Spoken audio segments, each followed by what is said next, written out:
Hello everyone, welcome to the 8th video for life processes, and in this video we will discuss about the transportation.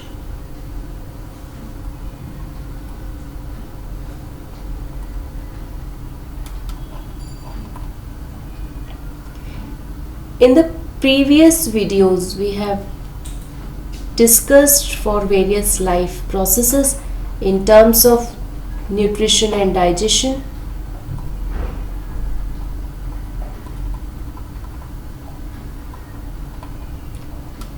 in terms of respiration, excretion, and now we are about to discuss the transportation.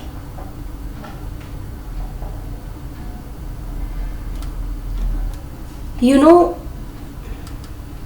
the significance of the nutrition and digestion, that is the conversion of complex food material into the simple absorbable substances, simple substances which can utilized in the body, right? So the conversion of complex food which we eat in the less complex form, in the simple substances, so that they can be utilized in the body. This is what the significance of nutrition and digestion.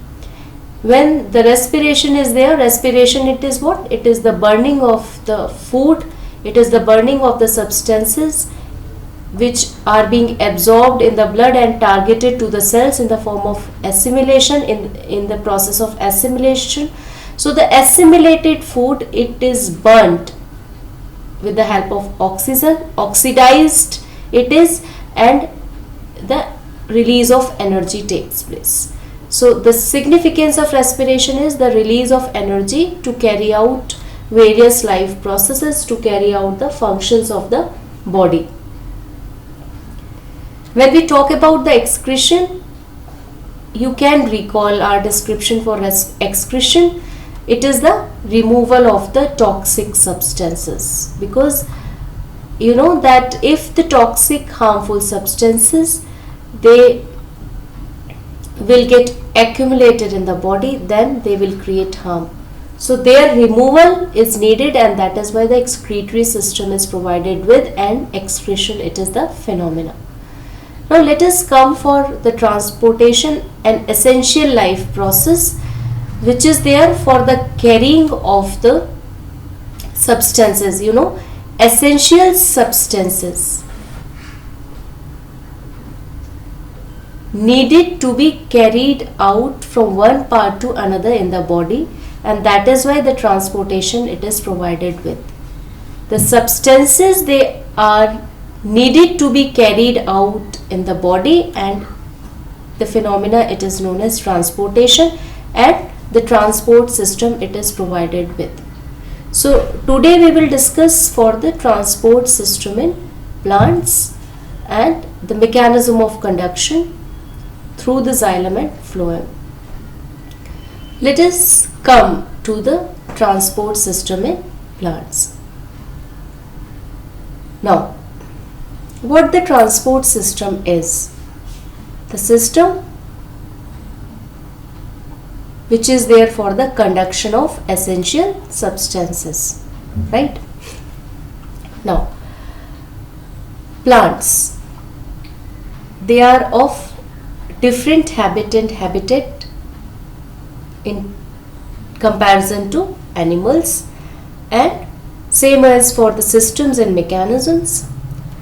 The point is, in plants, the two substances, they are needed to be carried out. One is water and the other is food. Now, one more point you should be clear with. When we talk about the nutrients,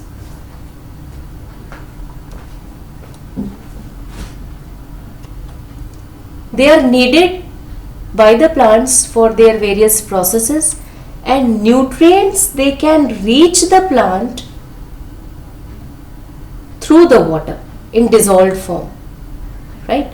So actually the plants, they are needed the water along with nutrients and the conduction of food along with hormones. The conduction of hormones, it is also there in the plants. So right now we are discussing about the conducting materials, which are through the conducting elements, xylem and phloem. So for now, just remember that two materials are there, water along with minerals, right, and the food along with hormones. They are needed to be conducted in the plants. These are the required essential substances which are needed to be conducted in the plants. And now come to the transport system for plants, which are responsible for the conduction of these materials, xylem and phloem. Now guys, you can recall your chapter for 9th standard, tissues, and in that chapter you have studied that complex tissues are there in the plants, and complex tissues, they are said to be complex because they themselves are made up of different types of elements. Different types are there, that is why they are called as complex tissues. And in those complex tissues, two tissues are there, xylem and phloem. So xylem and phloem, which are the complex tissues present in plants, they are there for the conduction of water along with minerals as well as the food, and they make the transport system in plants. So you should be clear with the terms xylem and phloem. For the conduction of the water and food, xylem and phloem, it is needed. They are the complex tissues which are present in plants, and they constituted the transport system in the plants. Now, one point I would like to clear here. Suppose this is a plant, right? Now, you know, the roots are there for the absorption of water, and I have already mentioned that minerals or the nutrients, they reach the plant parts through the water in dissolved form. So water is absorbed along with the minerals. Water is absorbed along with the minerals. So this is the structure of a plant, and here roots absorb the water, and from here the water, it moves upwards in different parts of the plants. And the conduction of water, it takes place through the xylem. So this is the case of the conduction of water through the xylem, from here to here. You cannot see anywhere the conduction of water from the top to the bottom. The conduction of water through the xylem, it is always from the bottom to the top. The point which I would like to clear here is the conduction of water, it is upwards. What we are talking about, the conduction of water. Now let us come for the food. The conduction of food from the leaves where it is made, it can be upwards and downwards, because the food can be needed anywhere, in the lower zone as well and in the upper zone as well. So this is the reason food, it is made at the level of leaves, because leaves, these are the greenish structures, they are provided with the chlorophyll, and where the photosynthesis takes place.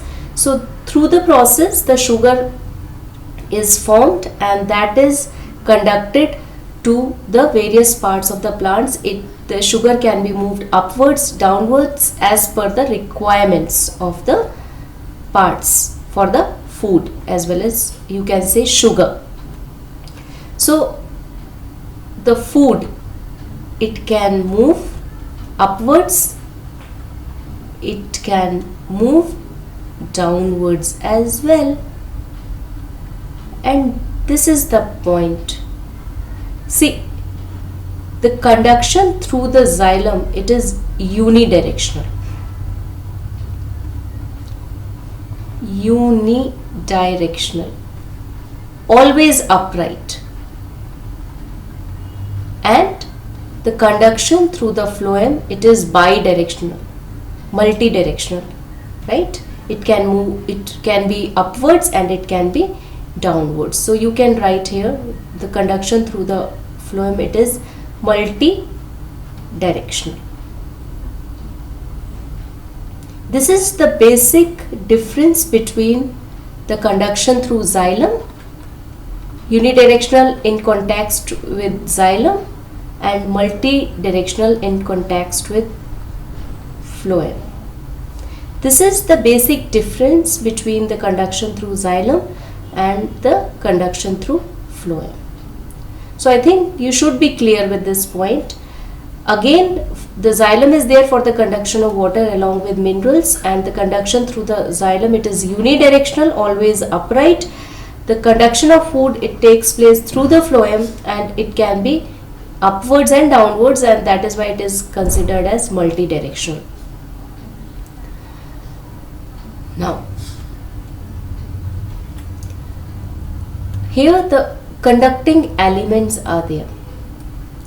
In xylem, the two types of elements are there for the conduction of water, and these are called as vessel element as well as the tracheids.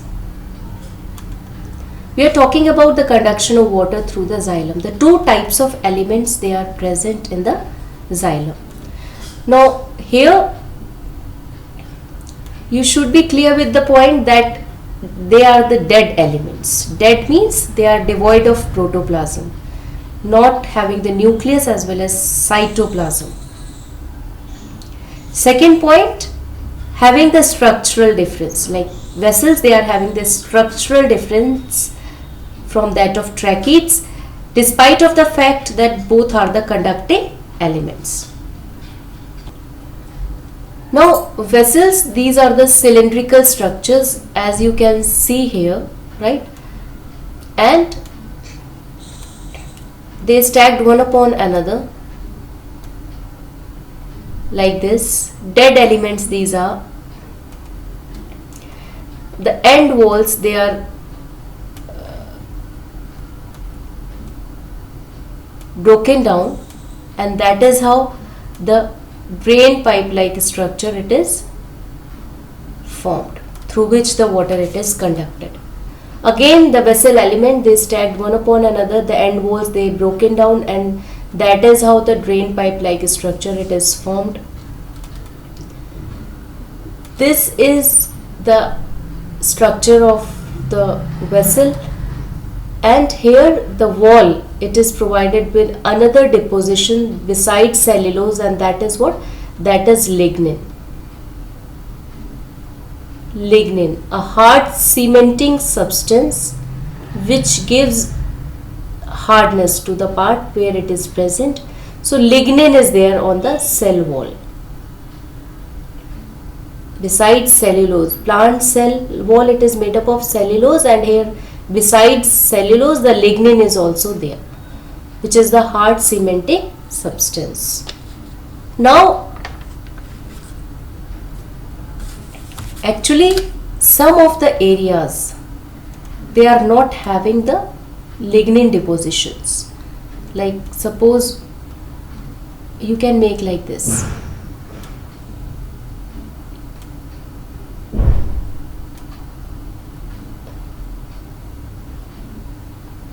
You can make like this. These areas,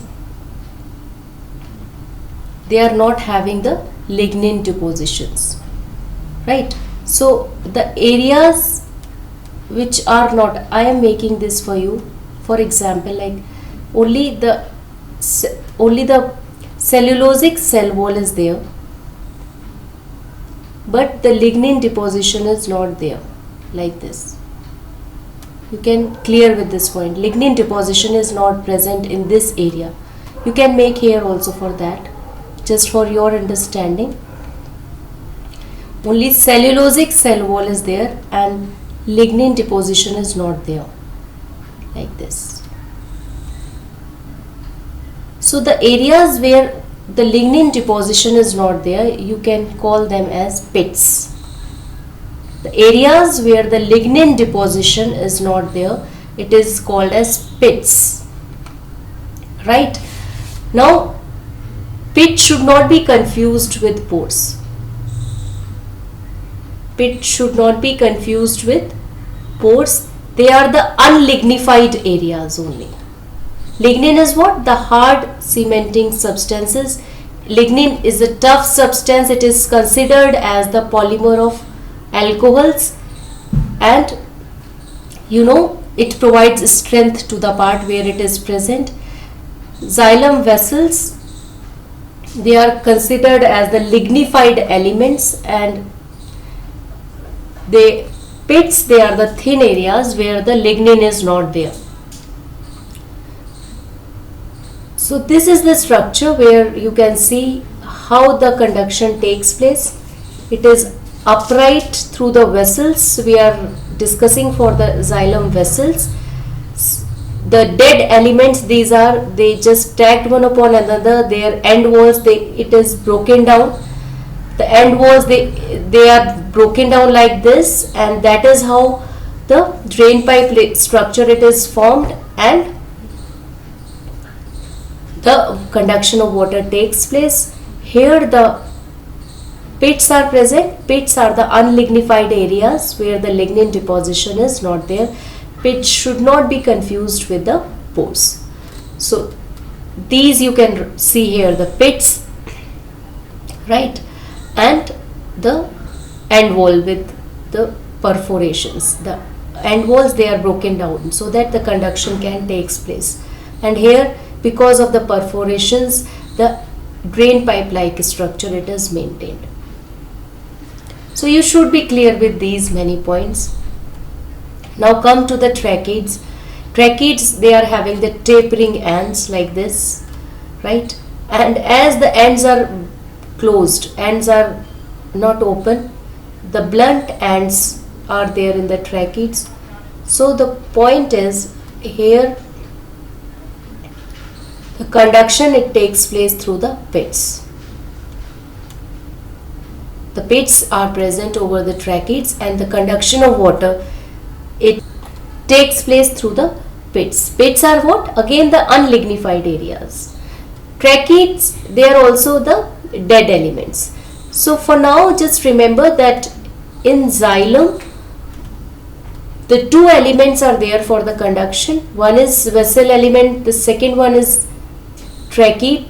Both are the dead elements having the lignin deposition on their walls, and lignin deposition, like here the pits are there. Pits are what? The unlignified areas. Pits should not be confused with the pores.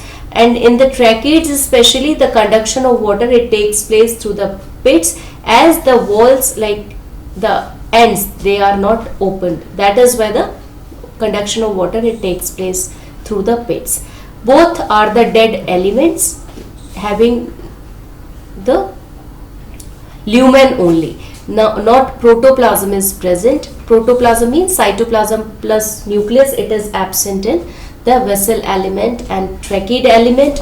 They are for the conduction of water. They are the elements of xylem, and they are considered as dead, devoid of protoplasm, because it is an adaptation for the better conduction of the water.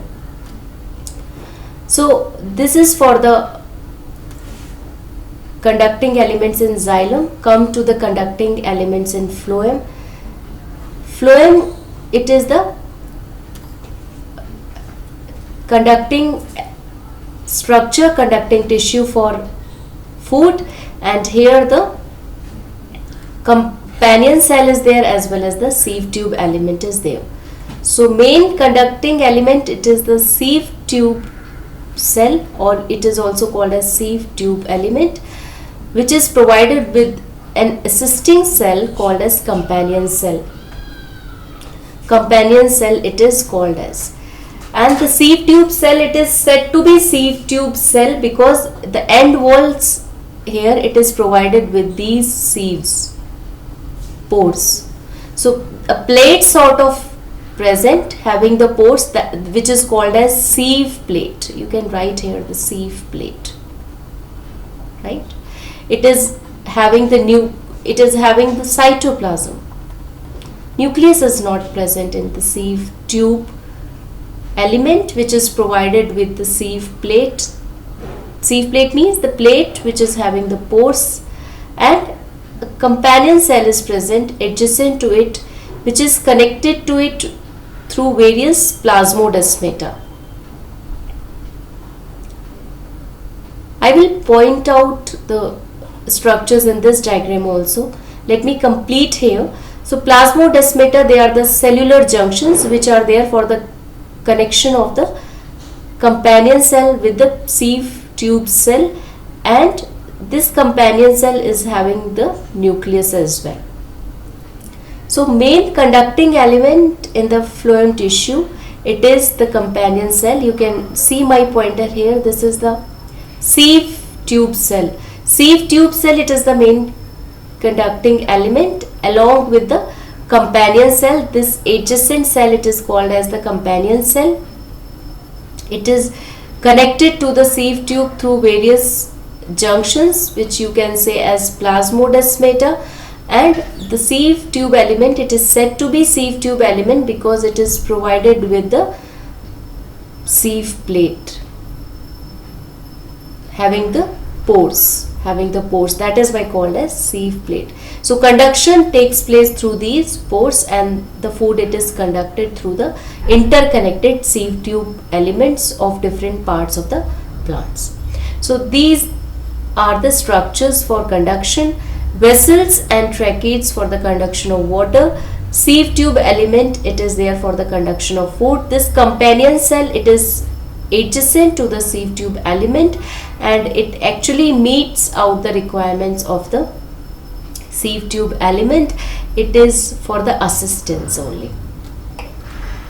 Now come here, you can see, right?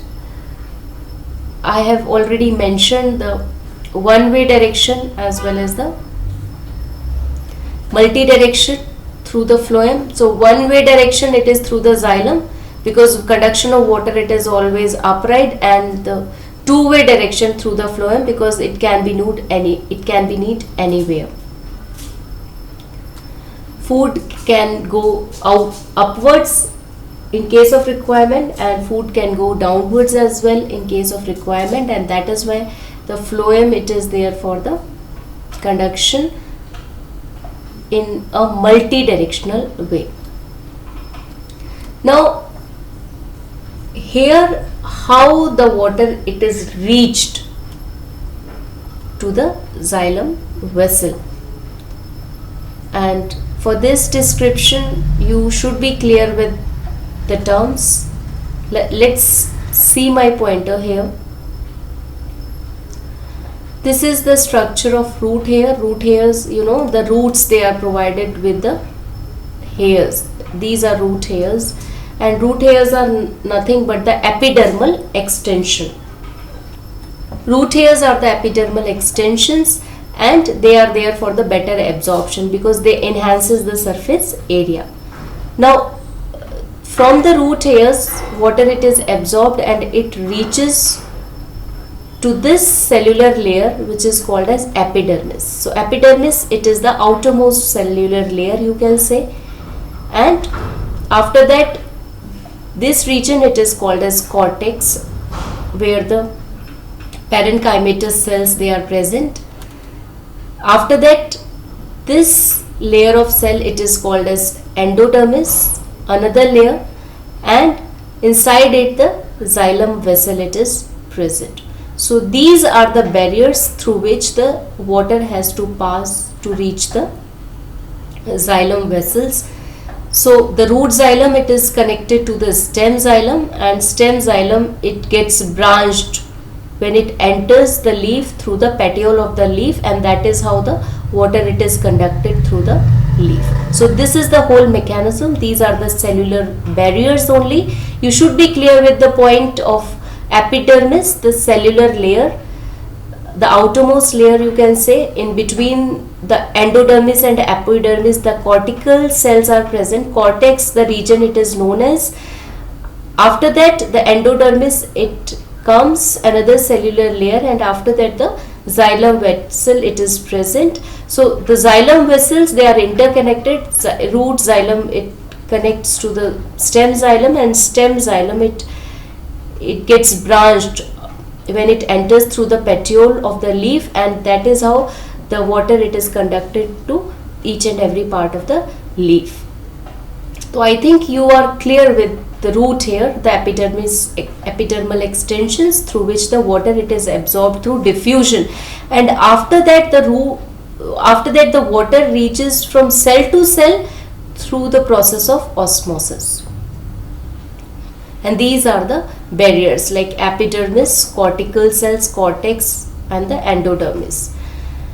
So this is the description for the reaching of the water from the root hair to the xylem vessel, and from the root xylem to the stem xylem, and stem xylem it gets branched in the leaves by entering into the petiole.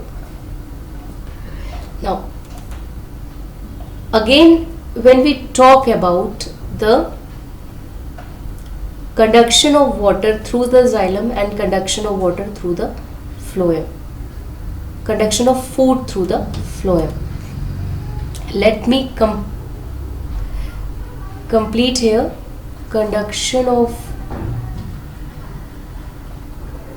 water, right, and conduction of food.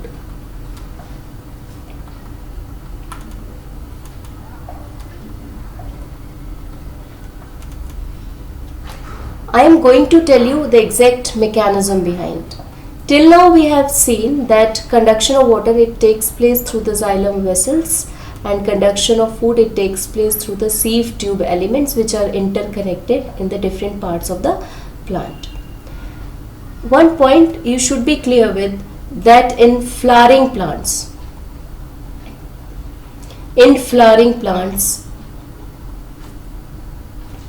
either vessel or vessels and tracheids both are the conducting elements. But in non-flowering plants, only the tracheids are the conducting elements. That you should be clear with. In flowering plants both are present, vessels as well as tracheids, but in non-flowering plants only tracheids are present. Actually, you know that suppose this is the plant.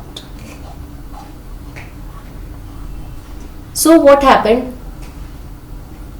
That the transpiration occurs in the plants. Transpiration is what? The evaporation of water through the leaves, because stomatas are present on the leaves, and from the stomatas the water evaporation takes place. Stomatas, they are present on the surfaces of the leaves. Now the point is, because of the continuous evaporation, transpiration, the low pressure area it is created, and due to that low pressure area,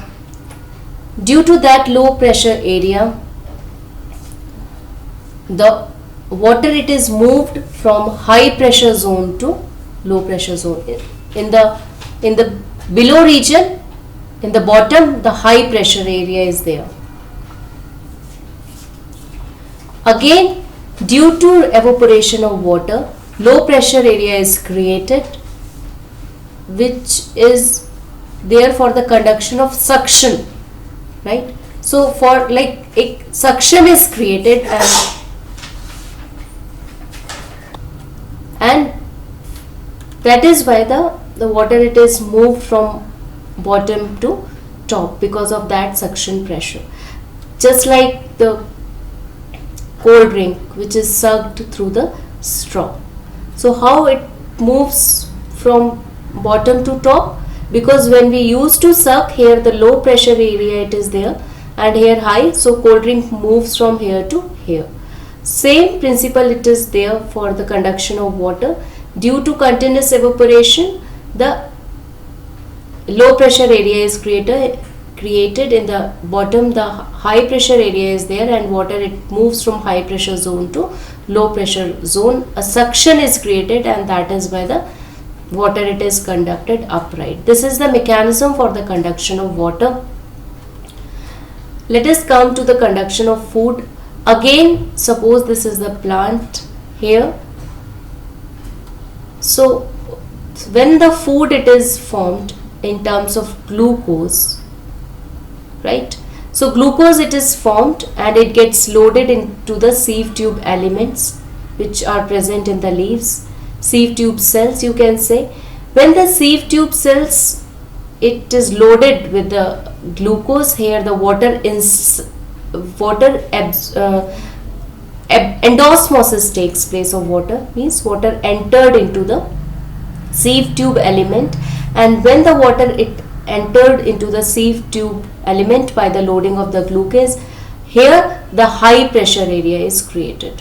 When the high pressure, it is created, the food, it is moved to the low pressure zones. Low pressure zones means wherever the food, it is required, the low pressure area is there. So the food, it is moved from high pressure zone to low pressure zone. So this is the mechanism for the conduction of food. Let me summarize here.